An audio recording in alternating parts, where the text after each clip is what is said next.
오늘 하나님 앞에 나오신 여러분 모두를 주님의 이름으로 환영하고 축복합니다. 오늘 웨슬리 회심에 대해서 짧게 살펴보는 그러한 그 시간을 가지려고 합니다. 18세기 영국 사회는 엄청난 사회적 변화와 혼란이 함께 있는 사회였습니다. 인류의 삶을 근본적으로 바꾸어 놓는 산업혁명이 일어났고 그 한가운데에 이 영국 사회가 놓여있기 때문이었습니다. 산업혁명의 중심지는 영국이었고 도시는 그 경랑의 물결 속에서 온갖 가지 모순과 혼란을 견디지를 못했습니다. 그래서 이 런던을 비롯한 도회지는 농촌에서 떠나 도회지로 몰려드는 사람들 때문에 범죄의 소굴로 변하였습니다. 사람들은 사람으로 취급을 받지 못하는 그런 사회가 되고 말았습니다. 이러한 그 상황 속에서 웨슬리의 회심이 일어났습니다. 웨슬리의 회심은 개인적으로는 웨슬리에게 구원의 확신과 믿음의 담대함을 주었습니다.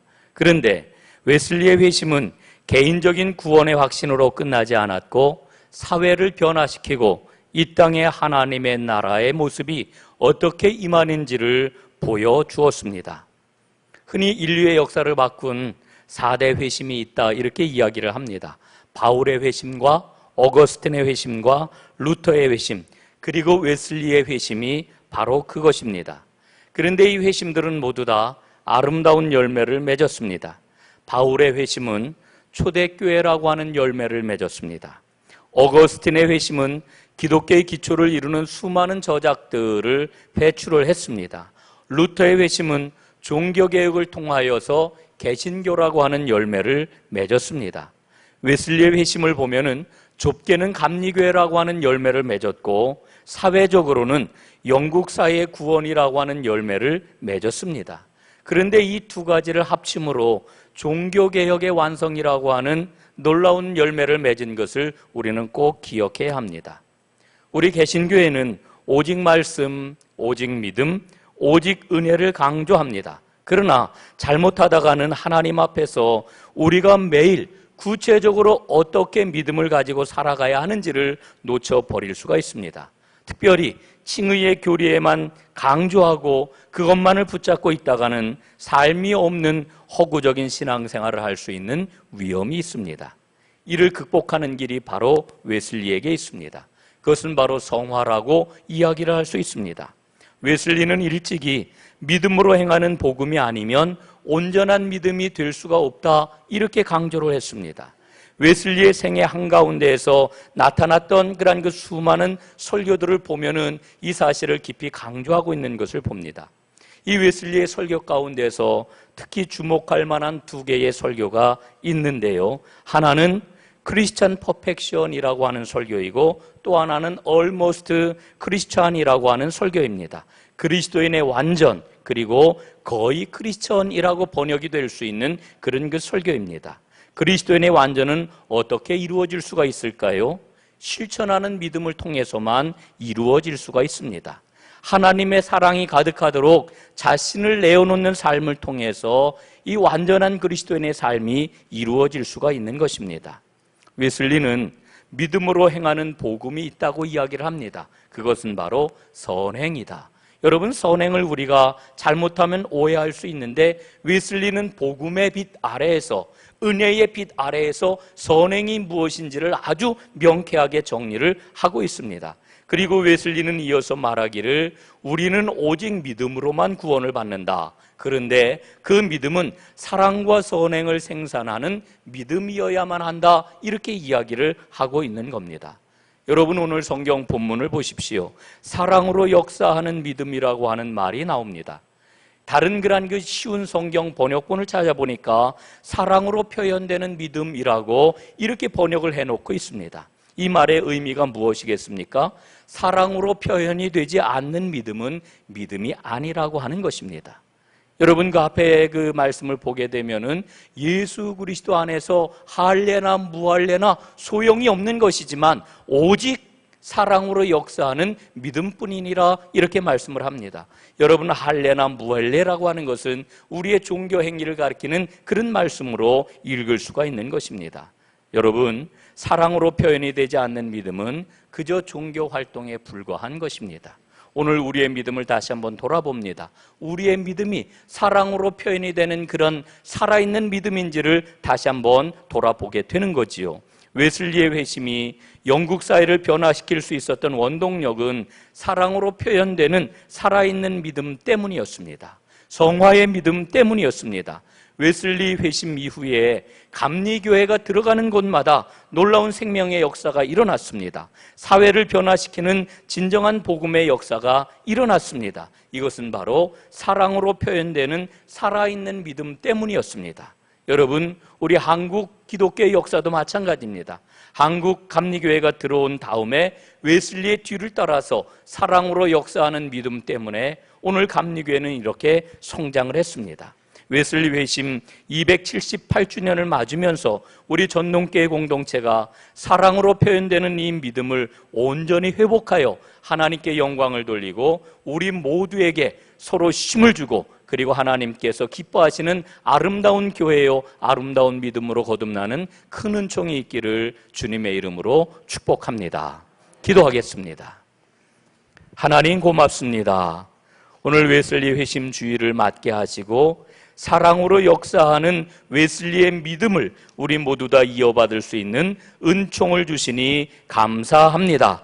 이 믿음으로 하나님께 영광 돌리고 이 땅에 새로운 생명의 역사를 일으키는 하나님의 백성들이 다 되게 하여 주옵소서.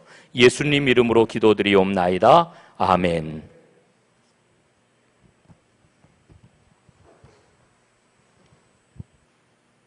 자, 누가 한 사람 나와서 좀 도와주세요. 자, 이제 이 시간에는 이제 바슬리 음악과 토크를 함께 듣고 은혜를 나누는 시간을 갖도록 이렇게 하겠습니다. 작년에 우리는 칼 발트와 모차르트를 만나는 칼 모차르트 예배를 드렸는데 올해는 바흐와 웨슬리가 만나는 바슬리 예배를 드리게 되었습니다. 우리 하나님 앞에 아주 영광을 돌립니다. 이 큰 기쁨을 주신 하나님께 감사하면서 우리 모두 다 함께 영광의 박수를 한번 올리겠습니다. 예. 자, 오늘 하나님 앞에 나오신 여러분들을 환영하면서 이제 오늘 연주와 토크를 해주실 교수님들을 여러분들에게 소개하겠습니다. 작년에 오셨던 그런 멤버들이시기 때문에 신문수입니다. 신문수. 신학과 문화의 수다. 이렇게 해서 협성대학교에서 아주 새로운 그러한 하나님의 은혜를 접하는 그러한 예배와 문화의 영역을 개척하고 있는 귀한 팀이신데요.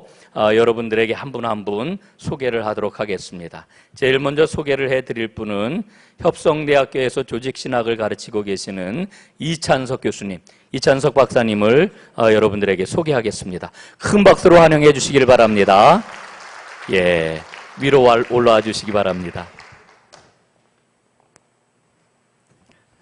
자, 다음번에는 제가 꼭 순서를 요대로 해달라고 하는 순서를 받았습니다.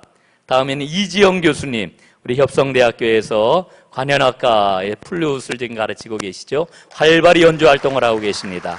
환영을 합니다. 올라오시기 바랍니다. 악수 한번 하시죠. 반갑습니다. 자, 다음번에는 협성대학교에서 신약학을 가르치고 계시는 양재훈 교수님, 양재훈 박사님 여러분에게 소개합니다. 크게 박수해 주시길 바랍니다.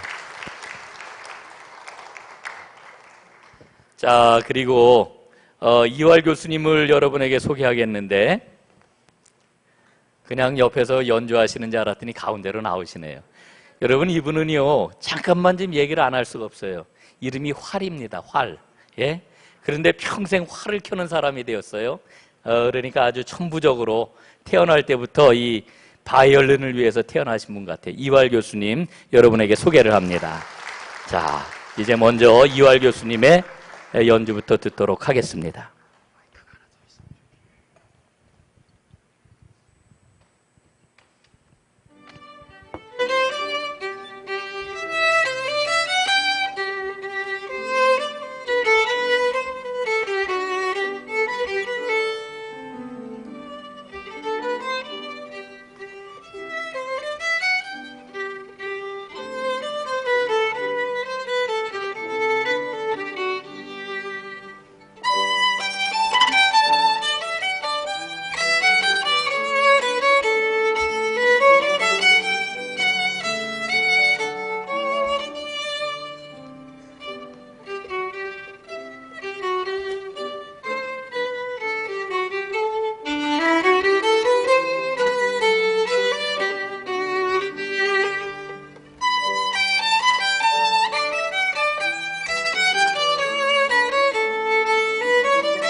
네, 감사합니다. 우선 이 귀한 좋은 주일에 우리 협상대학교 신문팀이 다시 한번 전동교회에 올 수 있게 해주신 하나님께 감사드립니다. 작년에 왔을 때는요, 7월 완전히 복중이었거든요. 무더위가 기승을 부릴 때였는데, 올해는 5월이라고 그러셔서, 계절의 여왕인데 기가 막힌 날씨 오겠구나 하고 나왔는데 오늘 폭염주의보가 내렸네요. 전남교회가 뜨거운 교회임이 확실해졌습니다. 오늘 웨슬리 감리교회 창시자죠. 웨슬리의 회심 기념주의를 맞이해서요. 저희가 웨슬리하고 여러분 많이 들어보신 음악의 아버지라고 불리우는 바흐하고 두 분에 대해서 이야기를 나눠보려고 합니다. 조금 전에 이화 교수님 연주로 들으신 곡도 바흐가 사별을 하고 부인하고 그 다음에 재혼한 안나 막달레나라는 여인이 있는데 안나 막달레나를 위한 음악 노트라는 데 안에 들어있는 민요의 G 장조였습니다. 이화 교수님, 작년에 왔을 때 그 했던 모차르트와 칼바르트는 한 200년 이상 차이가 나는 시대에 살았던 사람이잖아요. 예, 예. 근데 웨슬리하고 바하는 동시대 사람이죠. 예, 바하는 1685년서부터 1750년까지 살았고요. 웨슬리는 1703년서부터 1791년까지 살았으니까 약 50년을 같은 세월을 좀 공유했죠. 그러나 웨슬리는 영국 사람이고요. 바하는 독일 사람이고, 예, 그래서 전혀 만난 적이 없고 만날 필요도 없었죠. 그런데 어쨌든 예, 어쨌든 지금 저희가 하고 싶은 이야기는요. 큰 이정표, 두 분의 큰 이정표, 거긴 이렇게 적혀 있을 것 같아요. 천국, 바하, 음악의 아버지, 그러니까 예, 근원이겠죠. 예, 아브라함처럼 복의 근원처럼 근원이고 웨슬리 그분도 뭐 천국이라고 돼 있나? 예, 천국 이정표 웨슬리 감리교의 아버지 혹은 근원. 예, 두 분 다 그 근원이 되고자 노력하지는 않으셨어요. 그냥 살다 보니까 후대에 그렇게 붙여진 거지요. 예, 이 증인들에 대해서 오늘 조금 얘기해 볼까 합니다. 바흐 하면은 또 빠질 수 없는 사람이 이제 핸델이거든요. 공교롭게도 두 분이 나이도 같습니다. 같은 해에 또 태어났어요. 그런데 웨슬리는 바하를 직접 만나지도 못했고 교류도 없었는데 사실 핸델은 좀 교류가 있었습니다. 그래서 핸델이 영국으로 왔기 때문에 또 웨슬리가 가서 음악회도 가기도 했고요. 특별히 우리 찬송가에도 있는 핸델의 메시아 중에서 내 주는 살아계시고 이게 이제 존 웨슬리의 동생인 찰스 웨슬리가 이것을 편곡해서 우리 찬송가에도 실어놨습니다. 그래서 오늘 우리가 부르는데 어쨌든 바흐하고 웨슬리는 사실 개인적으로는 만난 적이 없죠. 한번 웨슬리에 대해서 좀 더 알아봤으면 좋겠습니다. 웨슬리는 어떤 사람이었을까? 한마디로 저 개인적으로 정리해 본다라고 한다면 종교개혁을 마무리하고요. 루터가 시작한 종교개혁을 마무리하고 감리교를 창시한 목사님이다. 이렇게 정리하고 싶습니다. 간단하게. 웨슬리가 1703년에 태어났고요. 그리고 1703년에 태어나서 이 사람이 목회자가 되기로 결단을 하는 것이 1725년입니다. 신학을 공부하고 성직자가 되기로 결정을 하죠. 그때 자기가 마음속으로 하나님께 기도를 합니다. 이제는 내 삶을 전적으로 하나님께 드리겠다. 전적인 헌신이죠. 그래서 많은 웨슬리 학자들이 이 1725년을 웨슬리의 1차 회심이라고 이야기를 합니다. 그래서 1725년에 신학을 공부하고 성직자가 되기로 결정을 하고 그리고 이제 홀리 클럽도 만들고 철저하게 웨슬리가 살아가죠. 그러다가 이 웨슬리가 1736년에 미국 조지아로 선교사로서 떠나갑니다. 근데 이 선교사로 가는 길에서 우리가 잘 알다시피 풍랑을 만나죠. 그때 이제 그 풍랑을 만나서 웨슬리는 상당히 두려움과 공포에 휩싸이는데 찬양을 하면서 편안해하던 사람들이 있었죠. 이 사람들이 모라비안 교도들이었습니다. 모라비안 교도들은 누구냐면 루터의 종교개혁과 루터의 신앙을 그대로 추종하던 사람들이죠. 그래 이 웨슬리가 풍랑을 만나면서 찬양을 하는 모라비안 교도들을 보면서 충격을 받게 되고요. 그리고 결국 이제 미국에 가서 선교사로 활동을 하는데 처음에는 좀 상당히 성공적인 선교사였지만 결론적으로 웨슬리가 그렇게 미국에서 선교사로서 성공적인 선교 활동을 하지는 못합니다.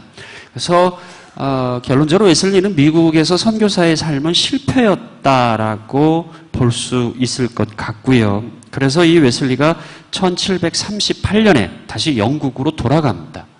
그래서 다시 영국에서 삶을 살면서 1738년 5월 24일 날 우리가 지금 기념하고 있는 올더스케이트 체험을 하게 됩니다. 루터의 로마서 주석 서문을 읽으면서 가슴이 뜨거워지고 의는 오직 믿음으로 살리라고 하는 믿음에 의해서 의로워진다라고 하는 체험을 하게 됩니다. 이것이 올더스케이트 체험이고요. 이 올더스케이트 체험 이후에 이 모라비안 교도들로부터 많은 영향을 받았기 때문에 모라비안 교도들이 있는 헤른후트라고 하는 지역을 방문을 하죠. 거기에 갔다가 웨슬리가 또 실망을 하는데 이 모라비안 교도들이 행함이 없는 믿음을 너무 강조한다. 율법 무용론에 빠질 수 있다라고 하는 생각을 갖게 되고 다시 영국에 돌아와서 이제 감리교 운동을 전개를 합니다. 그러다가 1791년에 웨슬리는 하나님의 부름을 받습니다. 이렇게 웨슬리는 종교 개혁을 마무리 짓고 감리교를 시작한 분이라고 정리를 해볼 수 있을 것 같습니다. 그러면 바하는 누구였을까? 어떤 사람이었을까? 이지영 교수님 좀 들려주시면 고맙겠습니다. 예, 바하는 일단 그 집안 내에 음악가가 한 60명 정도 되는 어마어마한 음악가 집안에서 태어났습니다. 그 태어난 지방이 독일의 튀링겐 지방인데요. 그 동네에서는 바하라는 단어가 음악가라는 뜻으로 이렇게 쓰여질 정도로 그 집안이 다 음악하는 집안이었다 그래요. 그런데 그 바하가 태어난 게 1685년인데요. 그때는 이미 이제 종교 자유가 완전히 확립이 된 상태였거든요. 그래서 그 바하의 고향 튀링겐 지방은 루터교의 중심이었고, 그래서 자연스럽게 바하는 어머니 아버지하고 루터교회를 다니게 됐습니다. 개신교인이었죠. 그래서 루터 교회에서 생활을 했는데 불과 10살밖에 안 됐을 때 양친이 다 돌아가셨어요. 형제는 어마어마하게 많고요. 그래서 있을 데가 없어서 이제 큰 형네 집에 가서 기거를 하게 됐는데 몇 년이 지나니까 큰 형네도 결혼을 하고 아이가 하나, 둘, 셋씩 생기고 그러다 보니까 이제 있을 만한 공간이 없어졌잖아요. 그래서 르네브르크에 있는 성미하엘 학교라는 데에 합창단원으로 오디션을 보러 갑니다. 거기가 기숙학교였거든요. 오디션을 되면 이제 거기서 기거를 할 수 있기 때문에 그래서 가서 합창단을 오디션해서 합격을 하고 거기서 10대를 보내게 됩니다. 장학금을 받고요. 그래서 학교 졸업한 게 17살인데요. 17살부터 세상을 뜰 때까지 직장 생활을 해요. 월급쟁이를 하게 되는 음악 생활을 했습니다. 여기서의 직장 생활이라는 건 이제 교회에 오르간 연주자, 아니면 음악 감독, 아니면 지휘자 이런 게 되겠죠. 그 첫 번째 그 직장이 아른슈타트라는 지역의 야곱 교회였는데 거기 오르간 주자였거든요. 근데 그 오르간 주자로 들어가게 될 때 계약서에 사인을 해요. 근데 그 계약서에 나오는 내용 3개만 읽어드릴게요. 아마 바흐가 이런 음악 생활 했구나라고 이해하시는데 좀 도움이 되실 것 같아요. 적당한 시기에 신뢰할 만한 오르간 작품을 써서 적절하게 책으로 내며 열심을 다할 것. 감리사의 사전 허락 없이 아무에게도 오르간 연주를 맡기지 말 것. 무엇보다도 명예를 존중하는 봉사자요 오르간 연주자로서 지극히 높으시고 영광 받으시기에 마땅하신 하나님 앞에서 충성을 다할 것. 이래서 매주 오르간곡을 쓰고 예배에 들어가고 이렇게 평생을 살았던 사람입니다. 이 지역에서 살 때 이제 육촌 누나였던 마리아 바바라랑 만나서 결혼했고요. 가식을 7이나 낳았고, 그 다음에 쾌텐으로 갔을 때 부인과 사별하고 아까 말씀드린 안나 막달레나하고 재혼했고요. 그러면서 이제 옮겨 다닌 데가 처음에 아르슈타트부터 시작해서 뭐 밀하우젠, 바이마르, 쾌텐, 라이프치 이런 식으로 직장 옮겨 다니다가 마지막이 라이프치시인데 거기서는 27년이나 재직을 했습니다. 그런데 이제 아이러니하게도 그렇게 음악 생활을 평생 너무나 열심히 했는데 그 당시에는 그렇게 바가 유명하지가 않아서 인정을 많이 못 받았어요. 그러다가 한 100년 이상 지난 다음에 1802년에 포르겔이라는 사람이 바하에 대해서 전기를 썼거든요. 그러면서 한번 부각이 되고 그로부터 또 한 25년 후에 우리가 좀 많이 들어본 멘델스존이라는 작곡가가 바하의 마테 순환곡을 본인이 지휘를 해갖고 초연을 하게 되면서 수면 위로 바하가 쫙 올라오게 됩니다. 자, 그러면 이 시점에서 한번 바하의 음악을 한번 직접 들어봤으면 좋겠습니다. 네, 알겠습니다.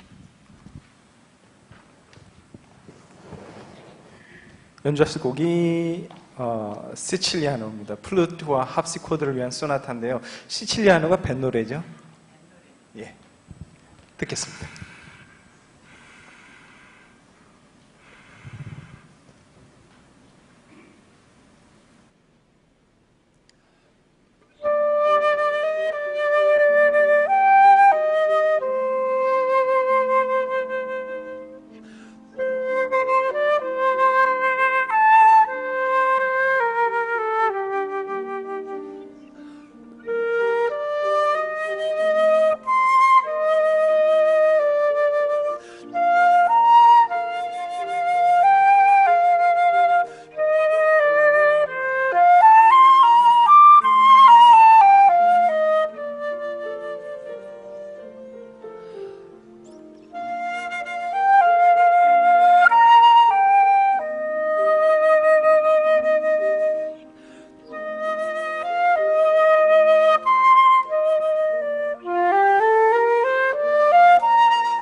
예, 감사합니다.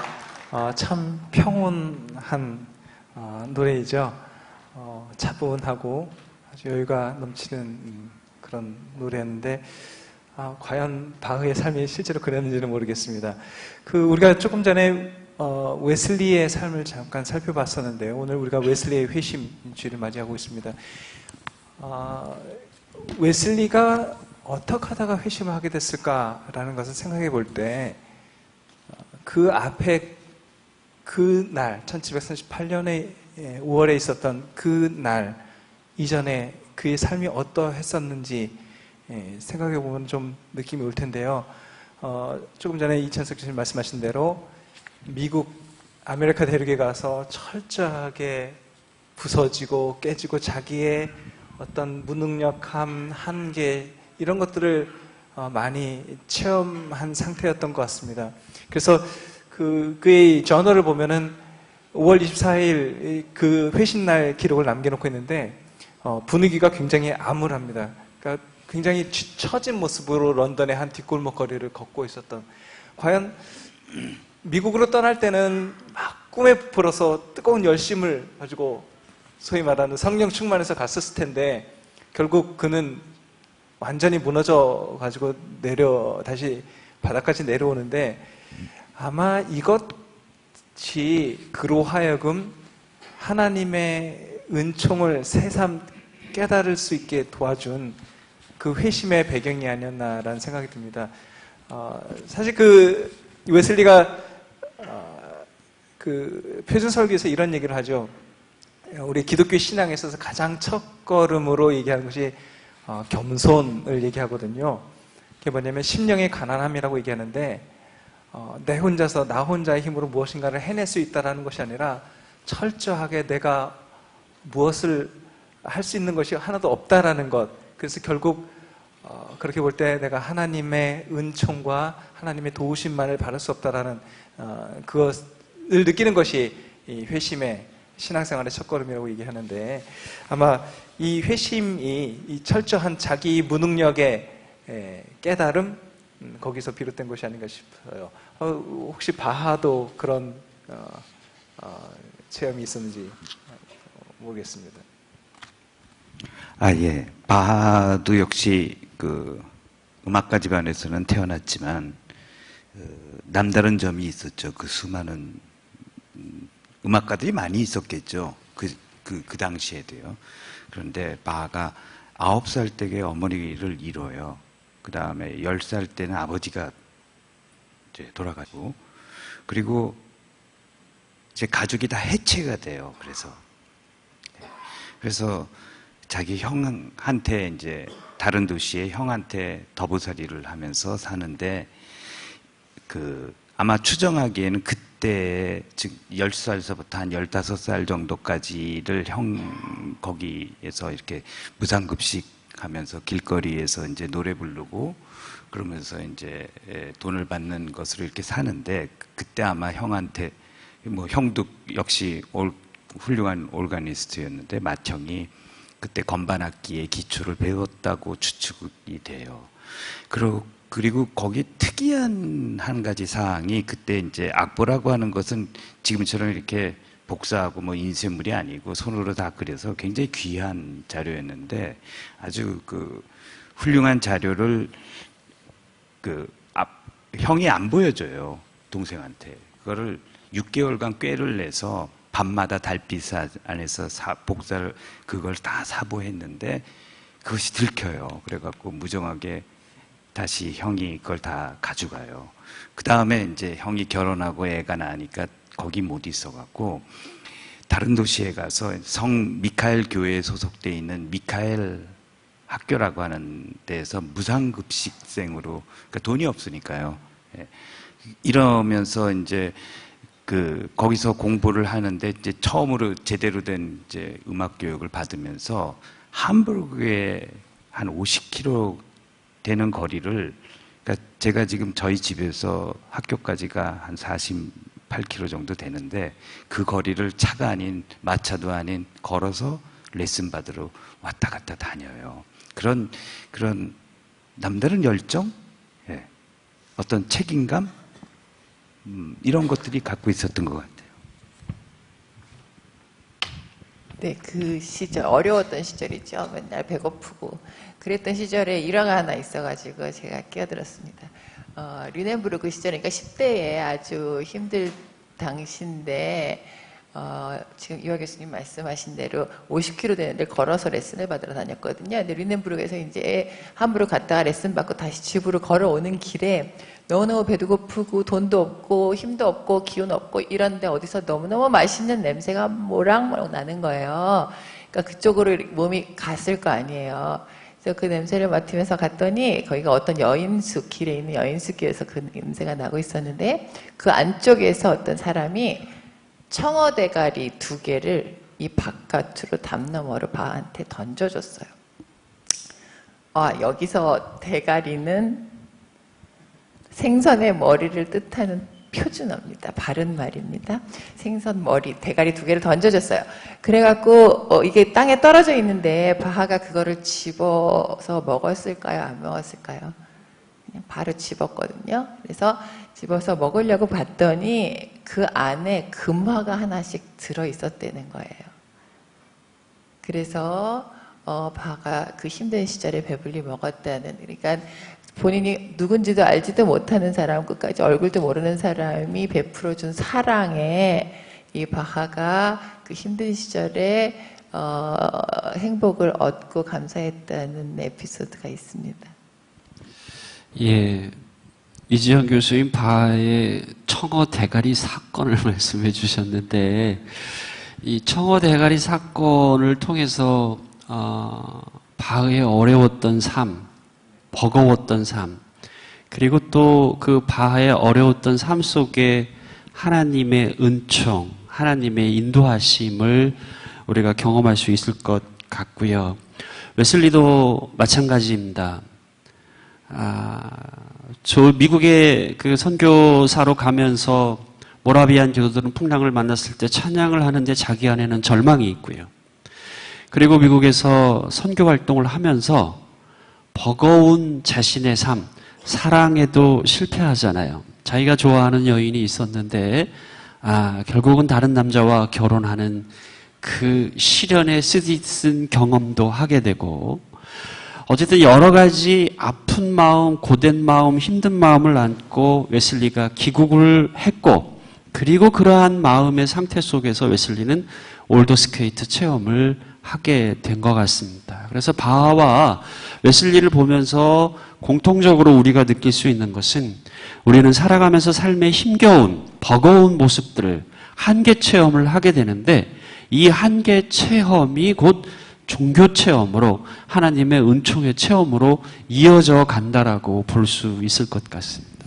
그렇게 볼 때 우리 삶에서 주어지는 그런 어려움들이나 낮아지는 바닥까지 내려가는 그 상황들이 도리어 우리가 하나님을 만날 수 있는 아주 좋은 기회가 될 것 같아요. 그래서 사실 이스라엘 백성들도 그들이 광야에 나갔을 때 비로소 하나님을 만나거든요.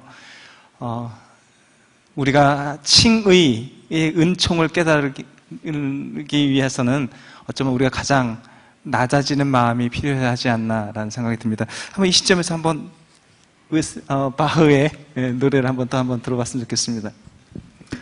예. 요거 그 바하의 지금 연주할 것은 관현악 모음곡 2번입니다. 이 중에 폴로네이즈랑 바디넬리라고 하는 두 곡을 할 텐데요.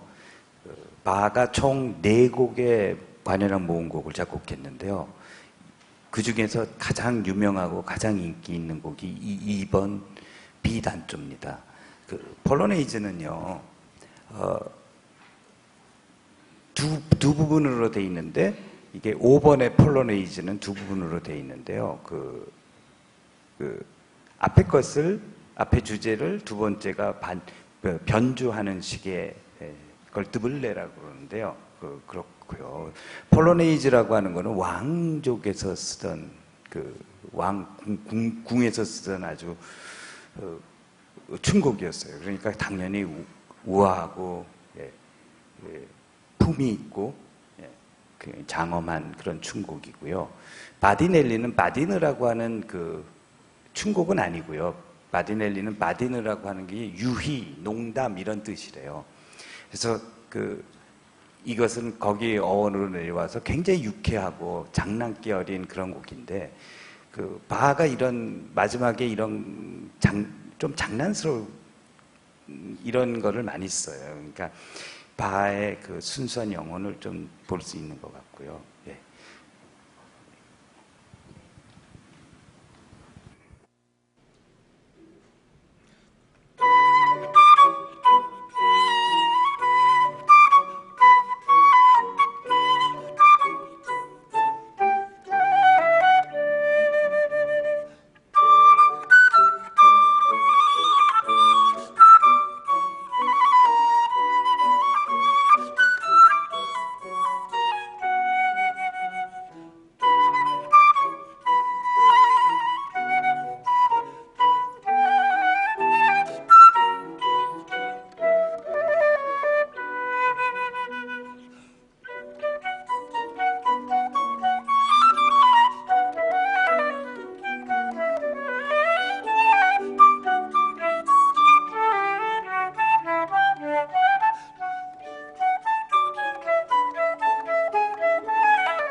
끼가 있는 사람은요, 좋고 밝고 신나는 거 보면 참지를 못하거든요. 이 중에서 오늘 가장 끼가 있는 분이 바이올린을 연주하는 이활 교수님이십니다. 그래서 가장 끼 있는 교수님인데 이지영 교수님의 연주를 들으면서 참지를 못하는 것 같아요. 그래서 오늘 이활 교수님이 끼를 보여주셨는데 참 바흐의 삶이 버겁고 힘겹고 청어 대가리 사건을 통해서 하나님의 은총을 경험할 정도로 한계 체험을 경험했던 사람인데 이지영 교수님이 연주해 주신 방금 이 곡은 정말 신나는 곡인 것 같습니다. 네. 바흐가 우리가 초등학교 때 교과서에서 보던 인상도 그렇고 여기 와 있는 인상도 굉장히 무겁고 엄숙하고 또 평생 직장 생활을 했으니까 또 그런 면도 있고 이렇게 느낌이 있는데요. 사실은 바하가 생각보다 굉장히 낭만적이고 그리고 분노 조절도 가끔 안 되는 욱하는 성질도 있고 좀 이런 사람이었어요. 그래서 젊었을 때 본인 음악을 누가 안 좋게 얘기한다는 얘기를 듣고 욱 해가지고 광장에서 이렇게 칼 들고 격투를 벌이기도 했고요.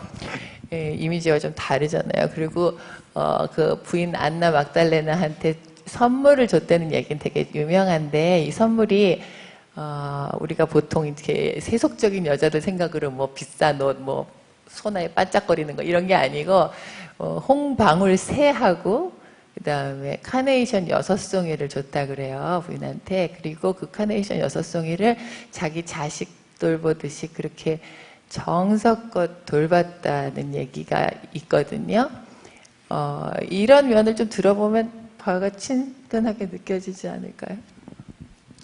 예, 그 버거운 삶의 모습도 있었고 또 이렇게 그 밝은 삶의 모습도 바에게서 느낄 수 있는데 바는 아픔은 아픔대로 받아들이고 또 행복과 기쁨은 기쁨대로 수용할 줄 아는 그런 사람이 아니었나 싶고요. 이래서 전체적으로 바흐의 삶이 아프면 아픈 대로 기쁘면 기쁜 대로 하나님께 드리는 예배였고 신앙이 아니었을까라는 생각이 들어집니다.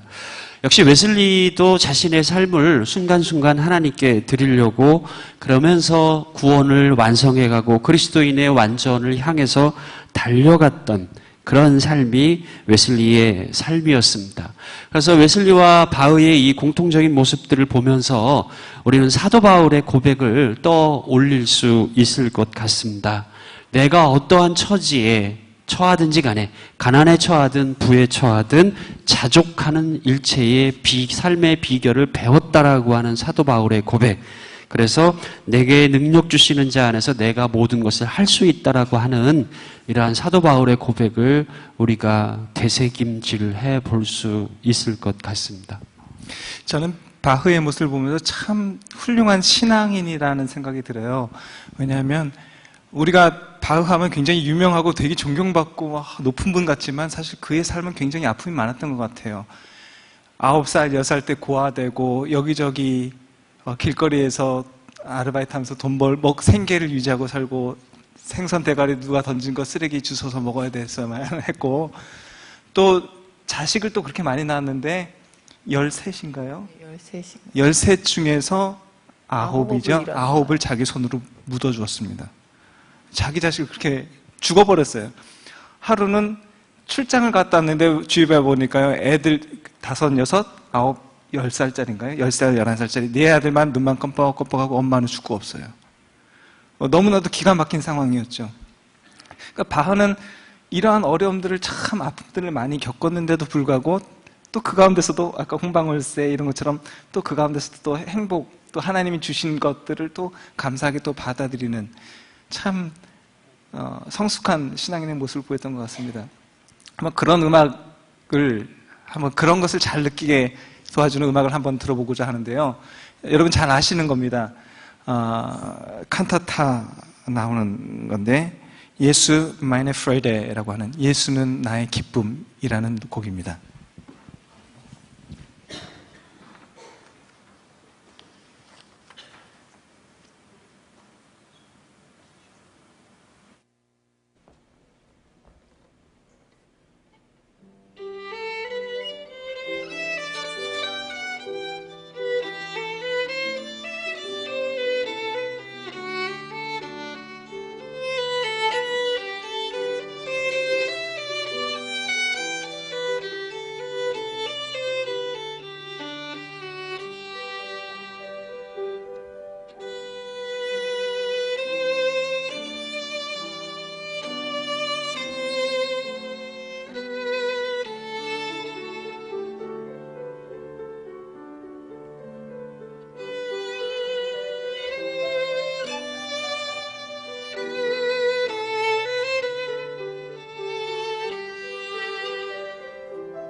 감사합니다.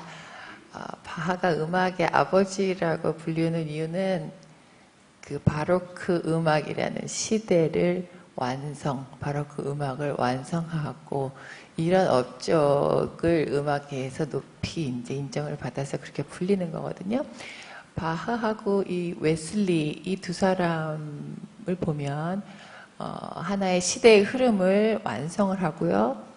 또 집대성하고 그리고 그 다음 발전을 위해서 노력을 하고 이렇게 해서 연결해 나가는 이런 공통점이 보이고 거기다 또 인간적인 모습까지 함께 하셨습니다. 바하 같은 경우에는 굉장히 인간관계도 좋았다고 그러고요. 그래서 직장을 이렇게 자주 많이 떨어져 있는 데로 옮겨 다녔음에도 불구하고 그 이전 직장 사람들하고도 인간관계가 계속 굉장히 좋았고 그리고 그 전기를 썼던 포르겔에 의하면은 바하를 이렇게 모든 사람들이 좋아했대요. 그리고 아까 나왔듯이 굉장히 가정적이고 아내와 자식들을 굉장히 사랑했고요. 그래서 우리가 바하를 이렇게 돌아보면 참 힘든 것도 많았지만 하나님이 주신 그 현재 생활을, 현재 상황을 힘들지만도 감사하면서 받아들이고 또 그 안에서 즐거움을 찾고 또 그걸 발전시키려고 굉장히 노력을 하면서 산 사람이 아닐까 싶네요. 교수님. 예, 바하가 바로크 음악을 집대성하면서 완성을 받다라고 한다면 우리가 지금 몇 번 이야기했듯이 웨슬리는 종교개혁을 완성했다라고 볼 수 있을 것 같습니다. 우리가 앞부분에서 바하나 웨슬리의 그 삶의 어려운 부분들 그리고 하나님의 은총을 경험한 부분들을 이야기를 했는데 웨슬리에게 있어서는 하나님의 은총을 받는 것, 그건 당연히 믿음이겠죠. 이 믿음을 가지고 하나님의 은총을 받는 것에서 머무르지 않고요.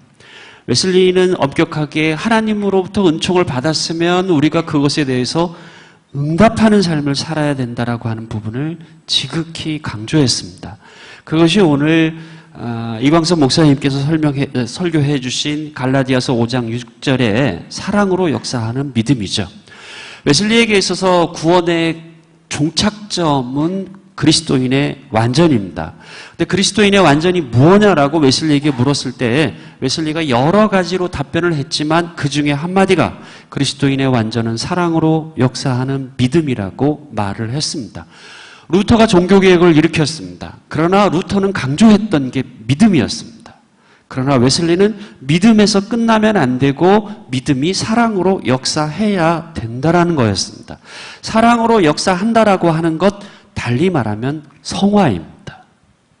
우리가 하나님으로부터 은혜를 받았고 의로워졌으면 하나님 사랑과 이웃 사랑을 충분히 실천함으로 인해서 성화를 실천해 가는 삶을 살아가라고 웨슬리는 우리에게 가르쳐 주었습니다. 그래서 루터는 칭의, 믿음만 강조했다라고 한다면 웨슬리는 믿음 플러스 사랑, 다시 말해서 사랑으로 역사하는 믿음을 강조하면서 칭의와 성화를 함께 강조한 게 웨슬리였다라고 볼 수 있을 것 같고요. 그래서 웨슬리에게서는 칭의와 성화가 두 개가 함께 조화를 이루고 있고 공존한다라고 볼 수 있을 것 같습니다.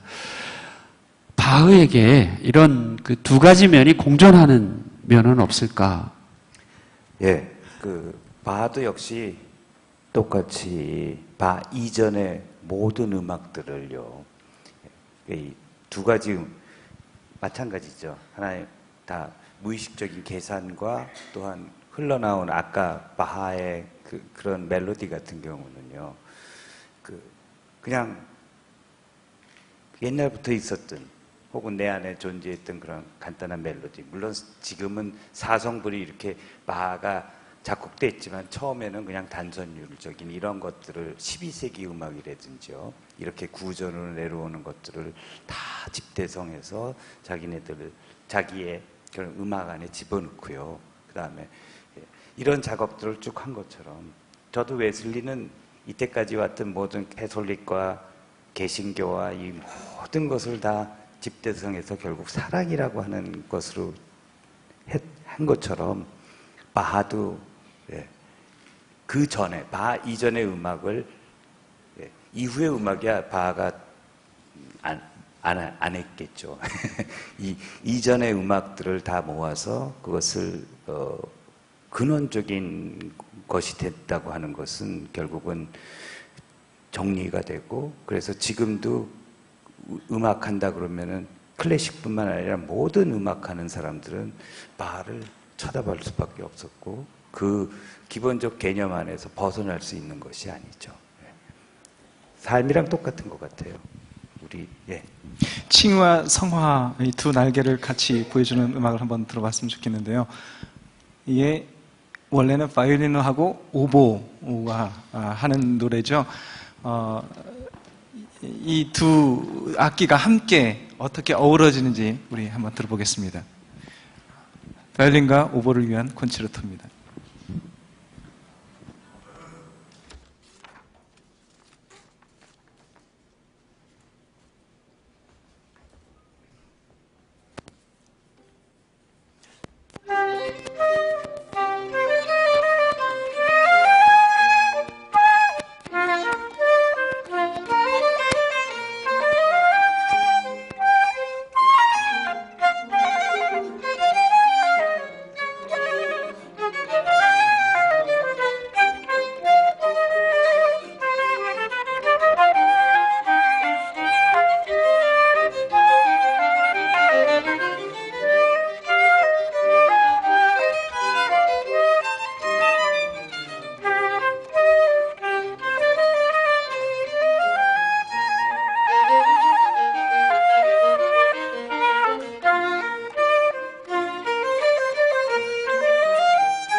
예.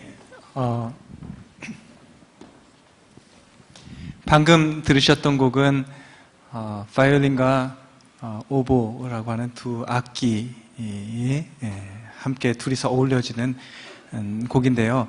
이 연주 방식이 대위법적으로 이루어졌습니다. 이게 대위법이라는 것이 서로 두 악기가 서로를 받쳐주고, 이번에 이 악기가 멜로디를 하고 끌고 나갈 때 다른 편에서는 또 받쳐주고, 또 이번에 이쪽이 끌고 나가면 또 다른 쪽에서 또 받쳐주고 하는 이 둘 사이에 어떤 서로 받쳐주고 밀어주고 하는 그 날개, 새의 두 날개와 같은 그런 기법으로 연주하는 곡입니다. 이 곡을 들으면요, 바흐의 신앙이 그대로 묻어나지 않나 싶습니다. 우리가 살다 보면은 기쁠 때, 슬플 때, 또 올라갈 때, 낮아질 때, 또 우리가 시험 들 때, 때로는 성령 충만할 때 갖가지 모습이 있지만 늘 그 가운데서 한결같이 또 하나님을 바라봤던 또 바흐처럼, 또 웨슬리처럼 우리도 그런 삶을 살아야 되지 않나 싶고요. 또한 우리가 오늘 웨슬리 회심주 기념주일을 맞이하는데 칭의만이 아니라 칭의에 잇따르는 성화, 그래서 칭의와 성화 이 두 가지가 대입법적으로 함께 나란히 가야지 진정한 참 신앙인의 모습을 보여주는 것이 아닌가 싶습니다. 우리가 이제 마무리할 때가 됐는데요. 우리 작년에 여기서 할 때 칼 모파르트를 할 때 이런 얘기를 한 기억이 있습니다. 천사들이 하나님께 노래를 할 때는 바흐를 연주하지만 자기네들끼리 놀 때는 모차르트를 연주한다라는 얘기를 한 적이 있습니다. 참 맞는 말 같습니다. 바흐의 노래를 듣자 보면은 정말로 그의 모든 삶의 질곡과 굴곡을 통해서 어떻게 보면은 하나님께 바흐가 드릴 수 있는 최고의 봉헌물이 아닌가 싶고요.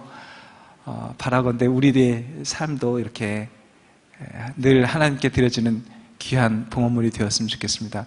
저희 오늘 여기서 물러가야 될 것 같습니다. 함께해 주신 여러분 감사합니다. 감사합니다.